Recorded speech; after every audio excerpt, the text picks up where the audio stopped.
So there is no UFC taking place this weekend, but there will be an LFA card, which should be a pretty good one as it is Brazil versus Latin America themed and will be taking place at 9 PM Eastern Time on Saturday night. It's going to be broadcast for the main card on UFC Fight Pass, and the prelims will be broadcast for free on YouTube on the LFA Fighting YouTube channel. Now, it should be a pretty good card. In the main event, you do have Carlos Leal, who is probably a fighter that a lot of people will recognize, as he is a former PFL fighter and actually competed over multiple different seasons when he was signed to the PFL. And then aside from that, there are a bunch of other very fun prospects that are definitely going to be competing for a potential roster spot in the UFC or other promotions, or even a shot at the Contender Series. Now, with my channel right now, I am going to be uploading a lot of videos, so definitely do subscribe, as well as me covering the Contender Series, which I will be doing over the next couple of weeks or so I'm very much looking forward to that. And aside from that as well, there is a way to support me by signing up to the WeWantPicks.com $10 per month membership, where you do get access to a lot of things, but if you do sign up and use my code ARTEM, you can get a 3-day free trial, and you can cancel it at any time. But aside from that, you will be supporting my channel, and it is only $10 per month, which is quite a lot to a lot of people, I do understand, but it is also a lot less than what some other services are charging as well, and you do get a lot of value there. There is also a free Discord which you can join for the We Want Picks Discord, and I'm pretty active in there, so if you did want to hang out with very like-minded people, talk about sports, talk about MMA, there's over 6,000 people in that Discord, so definitely join. The link to that is in the description below. And with that being said, let's get into my predictions for the card. Now, the card is going to be 15 fights long, so there are a lot of fights on this card, but I am only going to be breaking down the final 9 fights, as for a lot of these earlier prelims, there just isn't really that much tape available, and it is pretty hard to make a breakdown on a few fighters that only have 1 or 2 fights in their career. So I'm going to start off the card by talking about Hugo Paiva taking on Rodrigo Roldan, and if you are unfamiliar with Hugo Paiva, I think you probably should be, because he is a very fun fighter to watch, and he actually was the other half of what is, in my opinion, one of the best fights you could possibly watch. It is so fun. Felipe dos Santos versus Hugo Paiva, and you could make a very fair argument that Hugo Paiva actually did win that fight. But of course, now Felipe dos Santos made his debut in the UFC against Manuel, and now he is potentially going to go on to be a pretty fun prospect to watch out of Shooterbox. Hugo Paiva was the other half of that fight, and he put up a very good scrap against Felipe dos Santos, and since then has gone 3-1, and was actually meant to fight for a regional title against the current Road to UFC fighter Angad Bisht in India, but unfortunately he did miss weight for that matchup, and the fight was cancelled. Since then, he has returned back to South America, has fought a couple of times, and is a very fun fighter to watch. He's going to be taking on Rodrigo Roldan, who, in my opinion, is actually a better fighter than what his record does suggest. Now, Rodrigo Roldan is very tall for the weight class, and he does have very solid takedown defense, and he does train out of Nova União as well. He is definitely probably going to look to grapple into this matchup, though, as Hugo Paiva is a pretty dangerous and scrappy striker. For Hugo Paiva, he is very aggressive, he is a scrappy striker, and he does throw a lot of kicks. It is worth noting, though, that Hugo Paiva can be taken down, as he has been taken down quite a few times in his career so far, and he is going to be taking on a guy that will be looking to wrestle. But overall, I am going to be picking Hugo Paiva in this one here. I do think that he is going to have the striking advantage. He's going to be more comfortable on the feet, and he's going to be more aggressive. I am picking him to win by knockout, and the odds for this fight are pretty wide. Hugo Paiva is actually a -340 favorite, and by the looks of Tapology, it seems like a lot of people are picking him to win as well. Now, Inglesson de Lara is fighting against Lucas Miletich, and Lucas Miletich is a guy that has been on my radar for quite a while now out of Argentina. He is very tall for 145 pounds, standing at 6 foot tall, and of course, by being 6 foot tall at 145 pounds, he is quite lanky and quite skinny for the weight class. He is a Muay Thai striker, throws a lot of knees, especially if the fight does get into close into the clinch. Miletich is going to start throwing a lot of knees to the body and to the head. He is very aggressive, and he can shoot for takedowns as well, and he's not just aggressive on the feet, he is also very aggressive on the ground as well, if he can manage to go out there and get the takedowns. Inglesson, Lara is actually a former kickboxer and competed for WGP, which we have actually seen quite a few current UFC fighters actually fight in kickboxing for that promotion. He does have pretty poor takedown defense, and he does hold his hands very, very low when it does come to that striking style. Overall, though, I do think that Lucas Miletich is the more well-rounded fighter, and I do like Lucas Miletich to go out there and shoot for takedowns and get that grappling going, which is why I am going to be siding with him and to win by submission as well in this prospect versus prospect fight. Now, I don't think there are odds out there for this fight right now, but I am picking Miletich to win the matchup. And now we can move up to Aieza Bertolso fighting against Alejandra Fernandez. And Bertolso is actually a fighter that I'm quite hyped up on, because I do think that she does have a lot of potential when it does come to MMA, and you can see that in her amateur MMA record, where she did go 16-1 and also won the amateur IMMAF World Championships in 2023 for the 2022 championships. Since then, she has gone 3-0 and did have a split decision in her last fight, which I think she won. But yeah, in that fight there, she wasn't super high volume on the feet, but she definitely was the more technical striker. Bertolso, although she is listed here at 5'5", she is somewhat tall for the weight class, or if not tall for the weight class, she has been taller than most of her opponents so far anyway, and she does fight from range a lot on the feet, but it probably would be fair to say that she is mostly a grappler. When she is on the feet, she is looking to fight from range and throw kicks. Alejandra Fernandez is actually a fighter that I did struggle to find tape on, but I did manage to find tape by going to her Instagram Reels, and she actually has quite a few of her fights posted on Instagram Reels, so that is kind of the only tape I can see, and of course being her Instagram page, she would only show her winning the fights. But in her fights that she was showing, she was wrestling, she was dominating in top control. But for the most part, I think that we should be able to see Bertolso win a fight here. I am going to pick Bertolso to win by decision or submission in this one here, but it is kind of hard to tell how good Fernandez is, as she is only 1-1, and aside from that, I haven't really seen her fight all of that much, and I believe Bertolso is minus 900 in this matchup, so the odds are pretty wide, they're pretty crazy. We can move on up to Pedro Doreto fighting against Leandro Solano. Pedro Doreto, if you do look into him, does have a lot of grappling experience competing as a grappler in BJJ. He currently has a black belt, but when he was a blue belt and a purple belt, he did compete internationally in some competitions in Rio de Janeiro, but he also competed in some competitions as well in Abu Dhabi. He is a grappler, he is going to want to get the fight down to the ground, and his opponent Leandro Solano is probably going to look to do the same as well. Leandro Solano only has 3 fights, and all 3 of those fights did come as he was a professional, and he has won all of those by TKO or by decision, and the way that he has won those fights is by wrestling actually, and controlling and dominating in top control.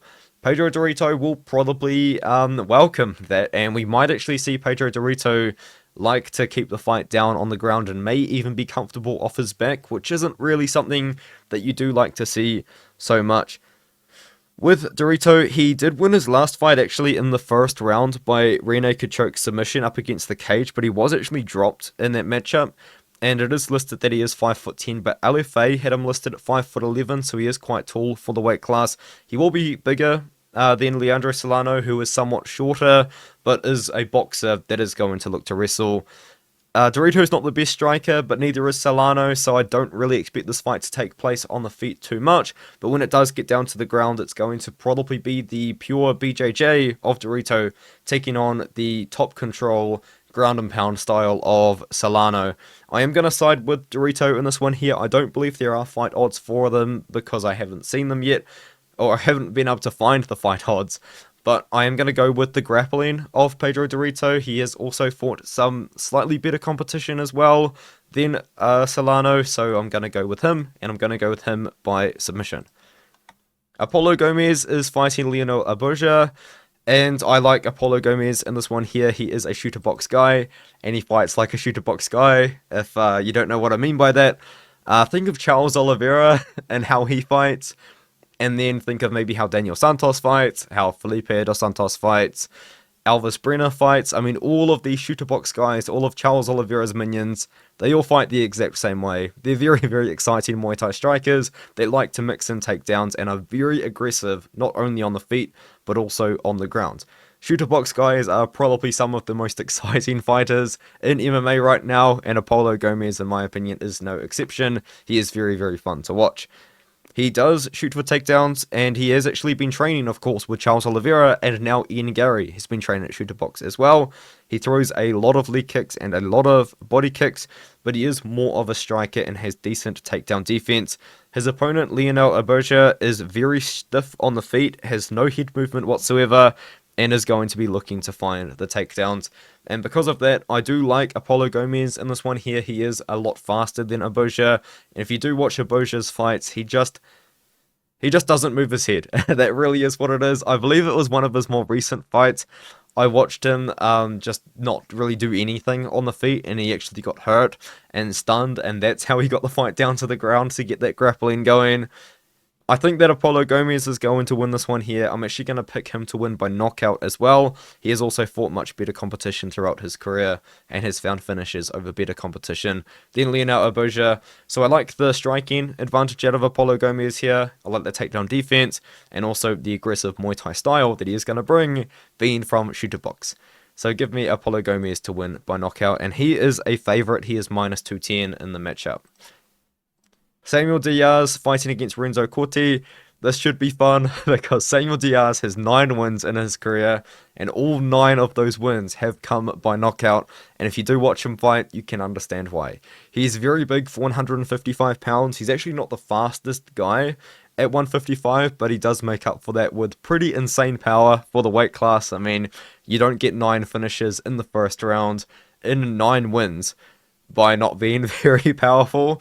Now, I would actually kind of say that he probably is more of a striker than a grappler. He isn't really out there, at least in the fights that I watched, which were his more recent ones, just shooting for takedowns. I feel like a lot of his submissions probably come from his opponent shooting takedowns on him, especially in this fight here against Max Alves. Although he did win that fight in 2 minutes, a lot happened in 2 minutes in that fight, and Max Alves actually was able to take advantage of Samuel Diaz kind of overthrowing and slipping over, and Alves turned that into a knee bar attempt, and then Diaz slipped out of it and then knocked him out. But yeah, dude, his fights are insane to watch. They're super, super fun. They don't last long, but because he's so aggressive, because he's trying to finish you in the first round, a lot happens. Renzo Cortti is an interesting sort of fighter to me because he is a former competitive grappler. If you do search up his name, you can see him in quite a few different grappling competitions, but in MMA, he hasn't really fought the best competition until recently anyway, where he did beat this guy who was 8-1 at the time. And I did watch this fight. It was on YouTube. It's pretty easy to find. And his opponent just put himself into that guillotine attempt. He shot a takedown against Renzo, and up against the cage, Renzo has the guillotine. And then Juliano just doesn't try to get out of it. He shoots the takedown anyway. The fight ends up getting to the ground. And Juliano the whole time isn't fighting out of the guillotine attempt, so I just don't really know what happened there. But it was a pretty easy submission for Renzo Cortti to find. He found it pretty early on the first round, but then in a fight which I couldn't find, and a fight that I really wanted to find, was his knockout loss to Alan Silveiro, which was only a couple of months ago at the time of me recording this video, and will probably only be a couple of months, well, by the time that the fight card does actually happen. And I wanted to see how bad that knockout loss was, but I couldn't find it. I did search up the promotion, I couldn't find anything, so I don't know if he was like badly knocked out, but if he was badly knocked out going into this one here, where he's going to be a little bit compromised, I don't like it. But in general, I do think that Samuel Diaz should be able to beat Cortti here on the feet. I think he is going to be able to knock out Renzo Cortti as long as he does avoid the grappling. And I do have in my notes as well that Cortti is very sloppy on the feet, and that does remind me, Cortti really only throws overhands, and his chin is way up in the air. He's not the most technical striker at all. So I just overall think that Samuel Diaz is probably going to find another first round finish. Probably going to find a knockout here. And with 10 wins by finish in the first round, you really would kind of hope that we could maybe see him on the Contender Series. I mean, this guy's a lot of fun to watch. But yeah, Diaz is minus 400. Very wide odds for him. I do think he's going to find the knockout and in the first round. And now Marcos Degli fights against Ignacio Fernandez, which is definitely more of a prospect versus prospect matchup again. And both of these guys I have had my eye on, but definitely more so on Marcos Degli, because Marcos Degli actually has fought some very good fighters and actually current UFC fighters, because one of his earlier losses in his career was, of course, Felipe dos Santos. So if you guys don't know, I have been a fan of Felipe dos Santos for a very long time, and he actually also holds that first round finish over Hugo Paiva very recently.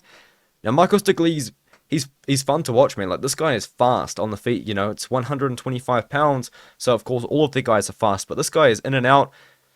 He fights behind a jab, and when he throws the jab, he'll kind of bounce out of range, and then he'll throw his combination. He's out of range by the time his opponent can actually swing back. So on the feet, he's a very solid fighter, and he's also quite big for the weight class as well. He's 5'6", which isn't really the tallest for 125 pounds, but he still does hold a size advantage, not only in this matchup, but also in a lot of other matchups in his career as well. And not only can he strike if he needs to, or even if he just feels like it, he will shoot for takedowns like he did in this matchup here against Alisson Murillo, where he not only won on the feet, but he also won on the ground as well. Now, in moments, though, Degli was getting pressured back and outstruck by Murillo, which probably is why he decided to resort to that wrestling, but it is good to know that he does have that option as well. And then for Ignacio Fernandez, his opponent, Ignacio Fernandez hasn't really fought the best competition in his MMA career so far, and although he has, you know, won all of those fights, and he has actually had a lot of fights booked against decent competition, none of them have really worked out. So unfortunately for him, we haven't really been able to see him tested against a guy as high level as Marcos Degli, for example. Now, you can find his losses relatively easily. This guy, Fernando Salto, was just able to out-wrestle him, and that was how he won. And then if you actually watch his wins as well, he has also been out-wrestled in quite a few of his wins as well in his fights. So I do like Marcos Degli in this matchup because he can mix up the wrestling and the striking, whereas with Ignacio Fernandez, the way that he wins his fights is with his striking, but I've seen him out-wrestled and I've seen him out-grappled before by opponents that I would say probably aren't as high level as Marcos Degli, as you can kind of see here. So I do like Marcos Degli here. He has fought better competition. I've seen him out-wrestle guys before. I've seen him out-strike guys before, so I like his options there. Very well-rounded fighter at 24 years old, and with his record, he might be on the Contender Series with a win. And then Fernandez, if he's able to turn away Degli, who is of course becoming a very good prospect, then maybe Fernandez could be on the Contender Series. But my pick is Marcos Degli in this one here, and I haven't been able to see odds for that one. And now we can move on to that main event, which is Carlos Leal fighting against Manuel Mena. And Carlos Leal is minus 600 in this matchup, and he is my pick to win the matchup as well. And I think he's going to win by knockout.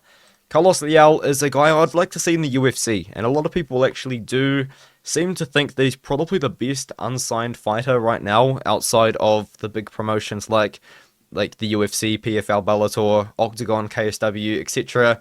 So I would quite like to see him. He has actually got a couple of very good wins on his record. Now, Delano Taylor was able to make a bit of a splash, made it to the finals, I believe, in the 2022 season. And David Zawada was just coming off being released from the UFC, and he knocked him out in less than half of a round. His two losses were to Sadabusai, but he has actually beaten some pretty good guys, like Chris Brown is not the rapper. Chris Brown is a very tricky striker, an older guy, but a very tricky veteran that a lot of people have struggled to beat. And Ray Cooper III is, well, Ray Cooper III. Carlos Leal is a striker. He's a big guy for the weight class. I think a big reason why PFL probably did release him is just the fact that he was quite unreliable at making weight. He did miss weight a couple of times in his PFL career, and I feel like that might be what is scaring away the UFC from making a bid for him right now. So I think he's going to have to make the weight here in the LFA event, and if he has a good performance, we might see him in the UFC, or maybe back with the PFL or Bellator. His opponent, Manuel Mena, I haven't talked about him yet, is going to be a lot smaller than Carlos Leal. He's on a 2-fight losing streak right now, and he hasn't won for over a year. He's 36 years old, trains out of Nova União in Argentina, and he is he's a wild fighter. You know, Manuel Mena, the fights that I watched from him, he throws in combination and kind of spurts. You know, like sometimes he'll do nothing. And then all of a sudden he'll throw like six strikes in a row with his chin way up in the air like Juliana Pena, and then he won't do anything, and then you'll do that again. So he's quite hittable on the feet, but he can be very aggressive and hard to deal with if you're not really able to deal with an opponent that is pushing you back so much. But with Carlos Leal, I feel like he just kind of has the power to neutralize that sort of fighting style, and should be able to defend the takedowns of Manuel Mena, who probably will be trying to look to grapple as well. So I do like Carlos Leal in this one here. He has been proven against good opponents. I think you could even make a very rough comparison to this fight, to the David Zawada fight, and we saw Carlos Leal just kind of dominate that one there on the feet. So I think we're going to see Leal go out here again and land the punches on Manuel Mena and end up finding that knockout in the first round. So I like Carlos Leal to win this one here. He is minus 600, but I think maybe with a win, maybe with another win, we could see him back in the PFL or signing to the UFC potentially. And that is the LFA 187 card. Let me know what you think of it in the comments below, and I'll see you guys in the next one.